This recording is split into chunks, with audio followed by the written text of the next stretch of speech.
Greetings and salutations. Random, not so random thought in this moment.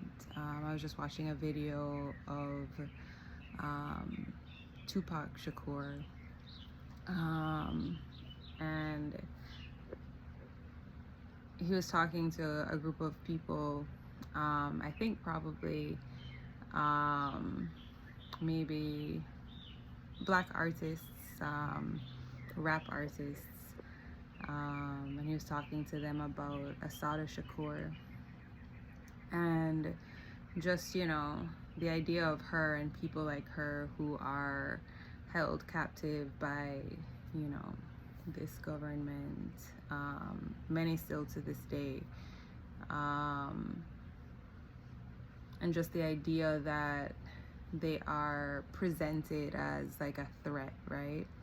And also the idea that they're not talked about, really, right? Because I'm sure if they were given too much airtime, like even if it's negative airtime, people would probably start to look into some things a bit deeper, read a little further in and recognize that, a lot of the accusations made are completely baseless, and that really the threat that they pose isn't to the people, it's actually to the systems, right? Because they're pointing out different truths. They're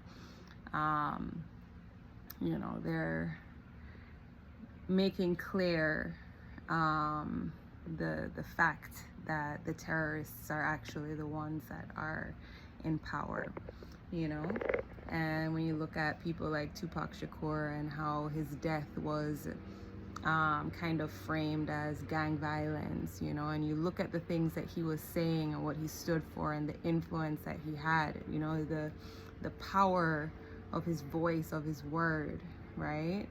And you recognize the threat that he posed, and you look at people like P. Diddy, right, who are propped up, put in this position of great influence, not based on merit, like Tupac, his presence, his influence was based on merit, right? Based on the words that he was saying, that he was expressing, and the resonance that people felt with it, right? But that message of empowerment to an oppressed people posed a threat, right? So when we think of his death and,